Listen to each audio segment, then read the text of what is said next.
วาสิติงสา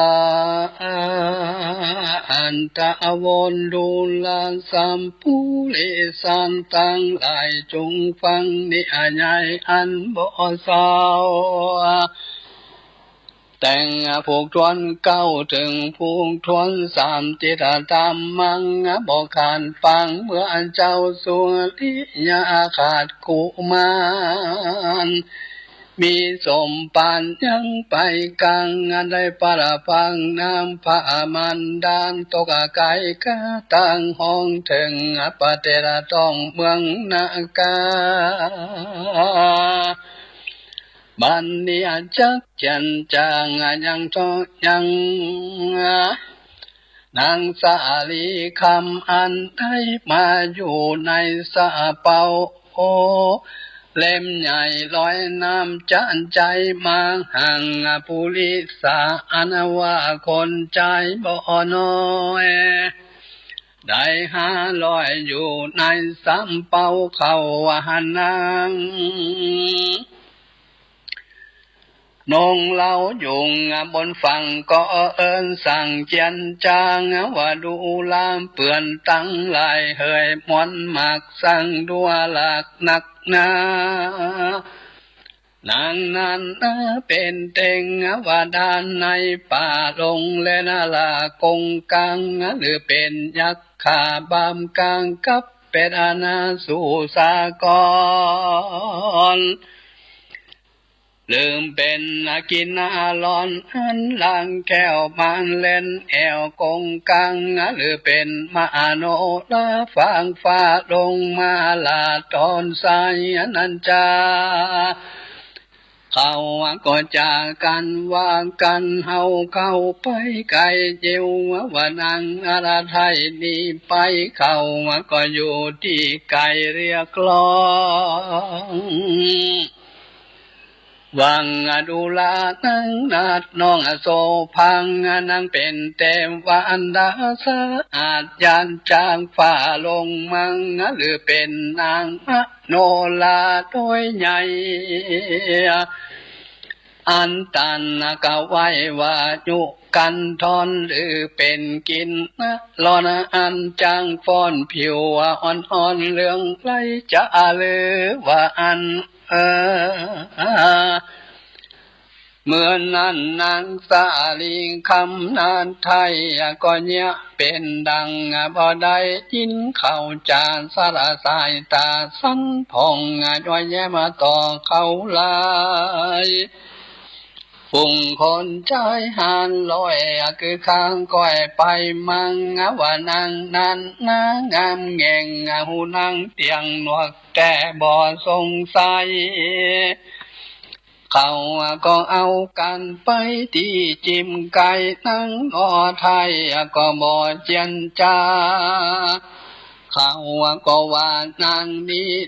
เป็นใบปังบ่ได้แต่ที่เขาใจเดียลำหมอกเอามือจีบอกตั้งไปนางสายใจโนลางก็กลมหน้าลุงสามเป้าหลวงก็มีหันเล่นนา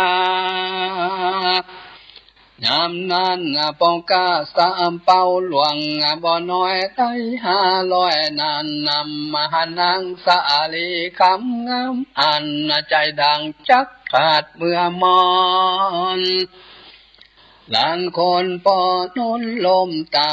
ดินดาดาวตอนสายเขาตั้งหลายโหร้องเสียงสะนันกองกุ้งการลังคุณจ่าอ่อนอ้อยวันนังนาดอยทรงพังกุนีนาหันก่อนสุงจุยุรยอนปันคู่ภัยบ่จูภัยง่ายลวดปากให้จากกันหลางคนหันบ่ได้กองปักใหญ่เสียงแข็งว่านางจอมเป้งยิ่งย่อยกวนหึงแก่นายห้อยคนเดียว เขาเกี่ยวคนการย้อนกันได้นั่งนอลาไว้นอนแฝงจากเสียงแข่งเดือดเศร้านั้นตัวดาวกงกาที่นั่นนางยังมีใจคุณหนึ่งองค์อาจกึศฉลาดโดยปัญญาก็เจียนจางก้าวถอยวาดูลานายห้อยและหมู่เอาจุงปิจันลานาจุพุงจุงกระหูตามกองพิมว่าภัยปองไข่ได้ยังนั่งนาไทยไปนอนแฝงจุงเอาคำแดงแปลงอากาศนับได้ว่าแสนคำโยกมาตั้มภายแผงแจกจ่ายคือแก่ตูตั้งลายอันว่านางชมใส่แก่นไทยคุณนั้นเตียงจากไตบ่อสังกางที่นั่นนาในห้อยสาเป้าหลวงตั้งมัวมีคำยุงเหลือลายมันใจภายจุ้มจืนจกคำยืนปอดแสนแล้วจุงแขนนางนอนเอาเข้าไปส่งที่อยู่แห่งตนก็มีหันเล่นนาโดยแต่จะสินอันพองแผ้วหักษาทั้งแก้วจั่ววันยามเต็งวาดานตามตัวยพองหักษานางน้อยนอดงไว้จริงเกินเป็นไฟบูไม้นายห้อยใหญ่ดาตายกำเนิดคนใจหายกว่ากะเป็ดหน้าเป็นคนยิ่งบ่หูกิ่งสักน้อย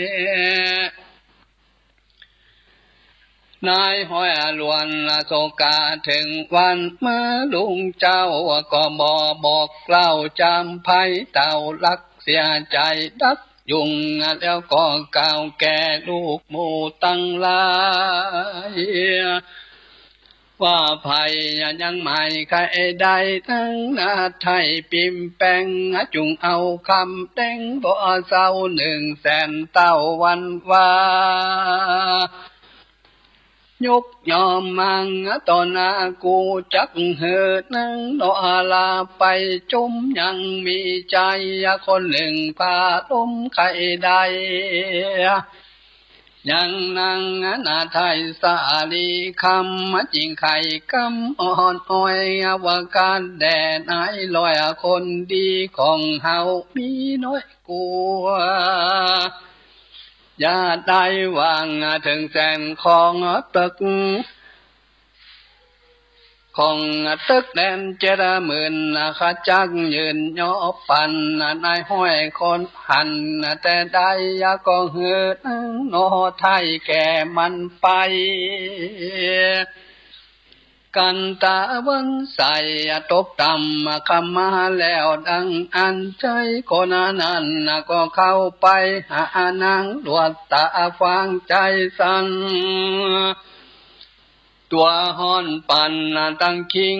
ก็เป็นคนยิ่งกายเป็นคนยิ่งแถมเล่ามันยินโศกเศร้าเหลือใจกันตาวันใสแจ้งสว่างคง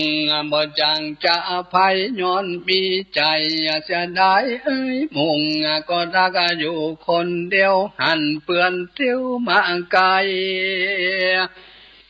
มันใครได้เงินคืนจริงลูกยืนขึ้นกล่าวว่าดูลาฝุ่งเปื้อนเบาใจลำอันว่านางงามหยาดฟ้าผิวพองหน้ามีวันไผ่ยังพันใครได้จุงเอาขึ้นบานใจมาปันกูจักปันนางแก้วเล่าเดินแล้วสาววันเขาลำดับกันไปเป็นเส้นบ่แวเว้นแก่คนได้ไผ่บอกไผ่คือหัว ภัยบ่บอกภัยฮือหูภัยบ่ก้าวอูฮือภัยฟังไปนอกจังเหมือนเก่าคือเป็นคนใจเราดีเลียไปไหนนิ่งเสียจอยใจตั้ง500ก็เอากันมองภัยมองภัยบ่ปองออกปอกบ้านกว่าเปื้อนเก่าตานนินตังเขาก็ก่อยปล่อยนาว่าเล่มใหญ่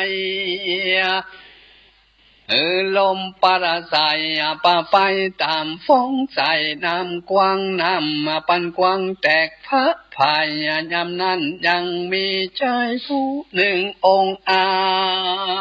จจมฉลาดโดยปัญญามันก็ปีนจังละนานจะใจว่านางดีใสยังมีลมปะสมปานจริงบันดาลล้นไม่ฮือกูได้เป็นอิททิ้งก่อนกูมีดอกไม้เข้าไปไกลของสุมาฮือนางคุณนาภายโพธเตียงจะขายตนบ่สงสัยมันก็ไปห่างดอกไม้ตั้งเตียมไตใส่เนื้อคันได้พายพันไปสู่ยังตียุงนางสาลีคำแล้วว่าใครกำว่าถอยว่าข้าแต่นางนาดน้อยบุญมีกรรมใดบ่ดีข้าได้สร้างขอนางจุงใจกว้างลดตนคุณนาแดดตึว่าอันยำนานางสะดีคำนาไทยเต่าละนึกไว้บ่เจียนจาว่ากรรมได้นาเป็นตดเฮาภายโพดจัวอันขึ้นนางกระปงปันสุดขันคนพูนจาลาดก่อกับกายเป็นคนใจดังเก่าก็คุกเข่าไว้สั่งแล้วก็ลามไปสู่ยังที่อยู่แห่งมันแล้วไข่ปันเก้าพวกมงตั้งหลายเขาก็พันไปโซใส่ห่างดอกไม้ใส่เนื้อคันแล้วเอากันไปสู่ยังตียงแห่งนางสาลีคำก็ลดกำบับใบนางโนไทยก็ปงปันหลวดกับพันดังเก่าเป็นใจเหล่าจั่วคนยามนั้นปอการตั้งหลายมีใจภายจมมังเอากันปาถากยำแยงยังนางแสงแว่นฟ้าตั้งเสื่อมพังและอาหารเข้าจมมันบ่อน้อยตั้ง500อยู่เป็นสายเอากันภายบ่ยังต้องเต้าจนถึงฟังเพียงใจอยู่หนไกลจอยวันออกเป็นเมืองของแห่งเมืองแสงคำสามเป่าคำชาเป่าจำริมหิมตาปองกลางกว่าในเมืองคนนั้นเนืองสาสัวมาสู่ตาพอสามเป้าหลวงคนปันพึ่งใหญ่น้อยมังเป็นถอยเป็นสายพองมาขายพองมาซื้อพองมาฮือปันได้เข้าก็หันนางใส่ใจแว่นฟ้าคือนางนอลาสาลีคำผู้มีลำต้นอันงามอันคาเมรนาจาดบัวไข่ผิวเขาใส่เลินแต้วเป็นดังนางโนแก้วมาโนล้างเขาก็ไล่กันมาเล่งพองแล้วก้าวต่อกันไป คนลำไหลบกขาดเปื่อไข่หันอานาดงามตาอนาวากินติหรือจะบอกเล่าว่าก็ไปถึงพระเจ้านั้นตากินติลาดตนโยราอ่านเพียงใจเต้ามีใจกิ่งของจริงเป่าห้องหมู่เสนาทั้งโยธาจังมาไปสู่ตาสัมปันเต้าก็เล็งหันนางแก้วเราเลิศแก่แล้วยอดสาวเมืองรัวดาเท้าเมืองอัญญาสะเรื่องสะอันกิ่งก็กิ้วก้อมวาดตินผมมาลำคอกลมข้าวอ่อนงามจะจนดังเทวดาตาวก็มีอาจจะเก่าถอยงาวานางนาราน้อยใส่ใจมีผิวใสสะอาดดังจานาจันนามโนลาภัยเป็นสามีกังโนเนาจุงบอกเล่าปันมือแดดเตะกว่าอันตีนันปอการตั้งลายย่อมือพายนบไว้วางกันแดงเต้าไทยพามปัญจาว่านางนี่นางจื่นจอยหูกาหน่อยหากปังมังแต่ฟังกงกาน้ำใจในป่าไม่หิมมัมปันนงคันบีบุญกว้างได้ก็สร้างมังหลวงลายภัยบอกไก่ไก่ได้จริงนำมือแก่งพังเอาไทยแปลงเมืองแม่นพาบุญเรื่องใครใดจุงไทยไว้แสนคำแต่ตึว่าอันเมื่ออนันต์พระญาได้ยินแล้ววังอาการนางแก้วนานนำมา100,000 คำเป็นคือนันเต้าเทียลาดก็ยินดีว่าของกูมีบ่อะไรกุงจากไทยไว้เจยจมสู่จักสมกำไฟกูเต้าไทยบ่เหือเสียกำจาแล้วเต้าก็ยกโยธามวนมงพอเข้าสู่ยังใจแล้วก็ใครบอกเล่าแกนางนอนเอามาเฮสี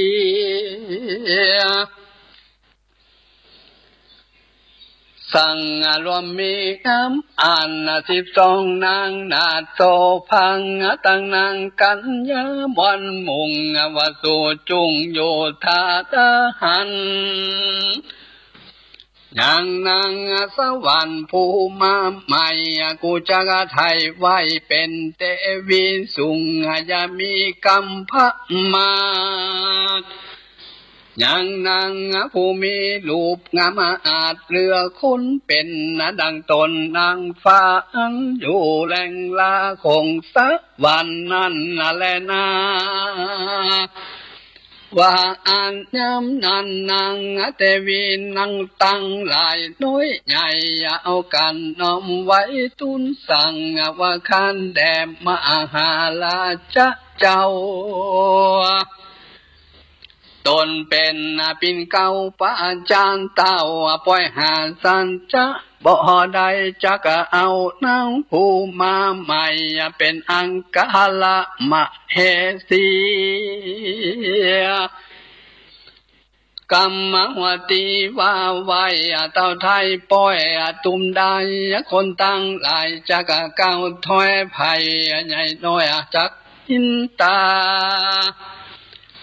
ของมหาราชเจ้าอยากเกิดเหล่าโพส่องจักพินกองแบบเบาอันมิงแต่เก่าโบราณมังจุงคุณน้ำพอนาแห่งตุกาหลวงลายแดดเตว่าอัน เมื่อนั้นพญาตนพับดาวได้ยินหมู่นางเต้าจันจังก็มีโกเธอเกิดต้องในแห่งห้องหัวใจเป็นดังไฟเอาไม้ลอนไล่เหล่าเล่ล้นก็มีฝันนั้นแหละนานิติตังขีญาสังวันนาวิเสนจะห้องเห็นสุริยาขาดคุมมานพุงทวนสามก็บังกุมสมเล็ดสังละเด็ดแล้วเต่านี้คนแล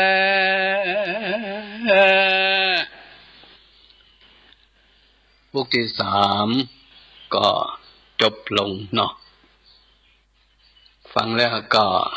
พอจะความเป็นไปเป็นมากันอยู่พอสมควรก็กล่าวถึงว่านางสลีคำหลังจากลงป่าตามเสาะหาลูกบุตตาก็คือเจ้าสุริยะกุมารนั่นเองเดินลงอยู่ในป่าในดงเป็นเวลาก็คงเหมือนนานดูบ่น้อยน่ากลัวจะมาปะพบกับปอก้าสะเปาที่เขาล่องเรือผ่านมาตรงนั้นนางก็ขอติดตามโดยเฉพาะแล้วปอก้าตั้งหลายหันนางก็เกิดความเอ็นดูคุณนะเพราะว่านางสลีคำเนี่ยเป็นคนที่มีรูปร่างหน้าตางามใครได้พบได้ปะแล้วก็ถอนจิตถอนใจยากนะเมื่อได้ลงเรือไปแล้วปอกาแต่ละคู่เนี่ยก็ต่างก็มีจิตอยากจะได้นางมาครอบครองเนาะได้มาครอบครองเป็นเมียเป็นกู่เป็นกิมนะ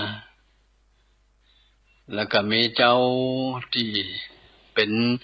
หัวหน้าของผู้ที่อยู่ในเหือนะ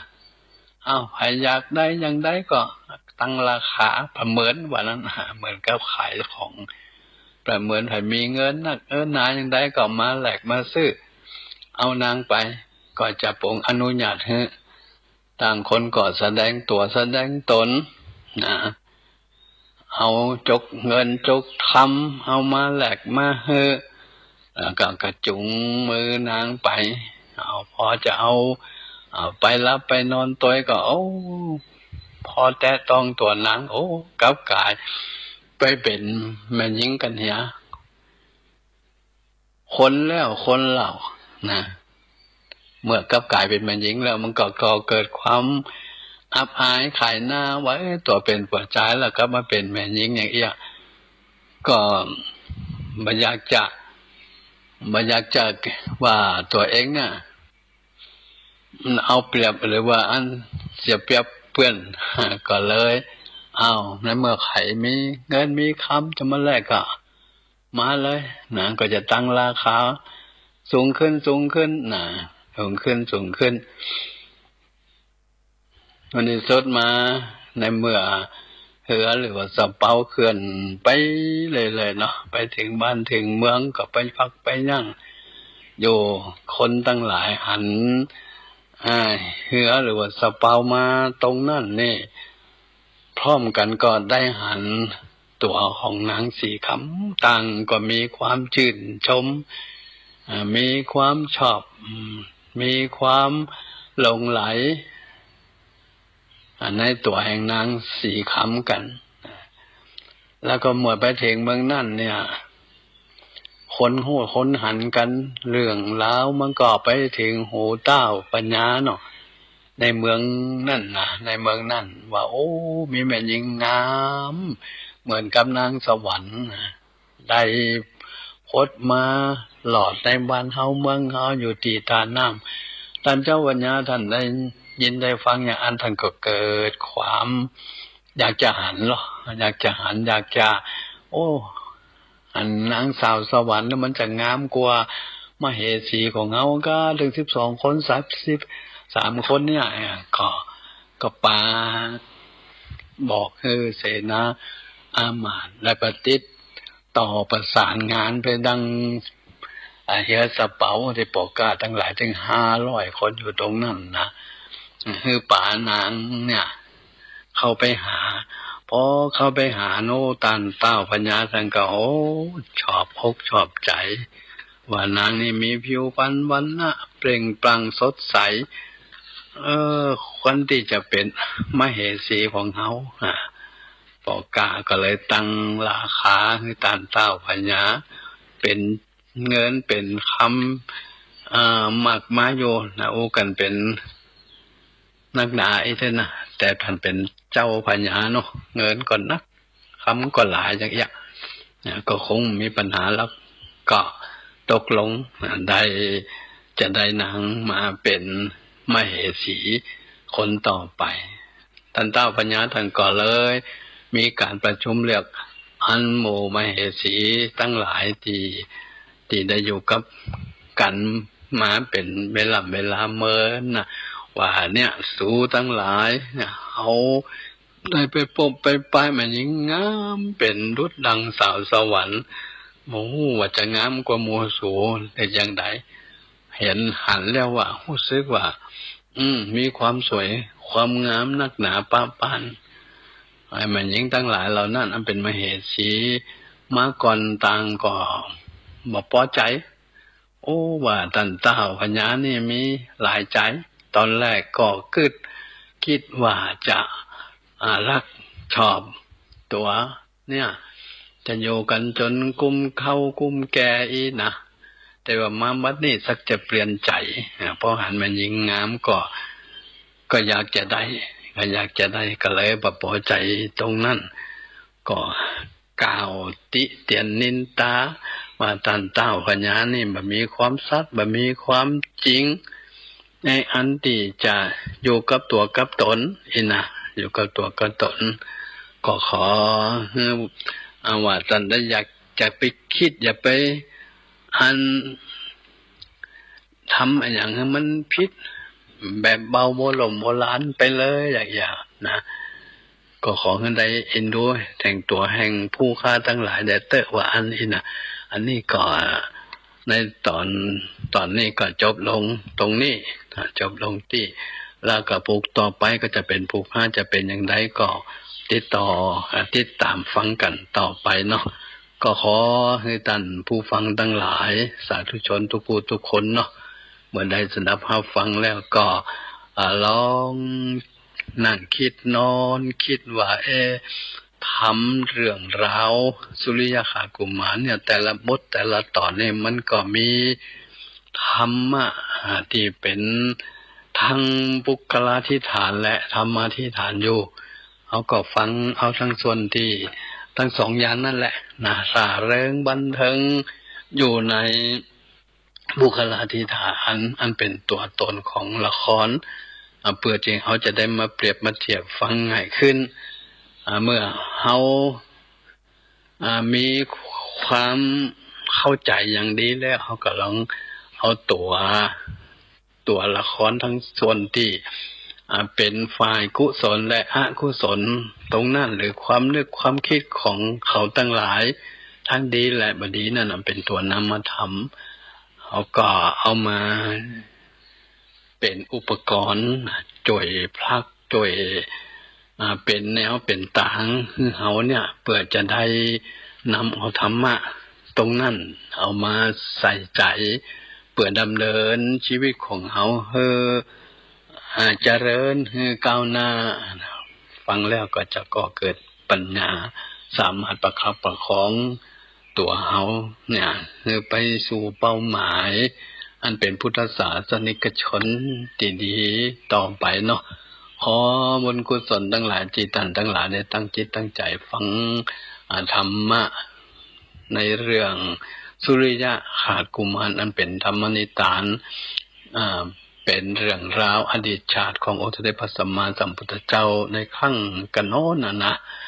เอามาแสดงเอามาเทศน์ให้ศรัทธาทั้งหลายได้ฟังกัน ช่วงนี้ก็ยังว่านั่นแหละนะอาจจะขาดหายกันไปหลังจากงานของพระเดชพระคุณหลวงปู่พระราชธรรมลังการได้เสร็จสิ้นไปก็คงจะได้พบได้ปะกันถึงแม้ว่าอาตมาแบบนี้อย่างส่วนแต่ก็มีส่วนว่าเขาก็เป็นพระสงฆ์รูปหนึ่งนะในจังหวัดลำปางเขาก็ต้องไปช่วยไปคือความร่วมไม้ร่วมมืออย่างวันนั้นก็เป็นได้ไป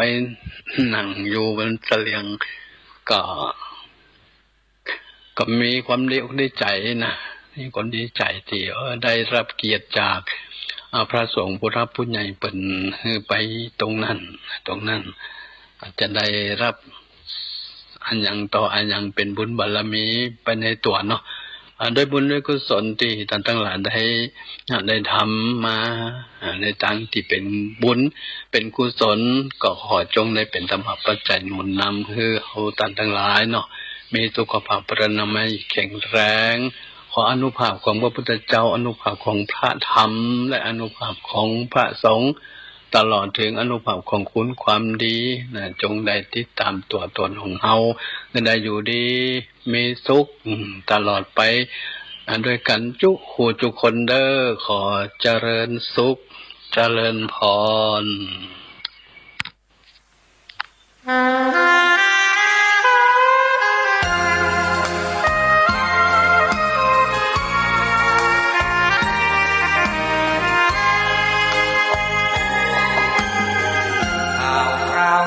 หายไป2-3 ปีนึกว่าไปได้ดีโอ้สีน้องมาขายตัวพ่อแม่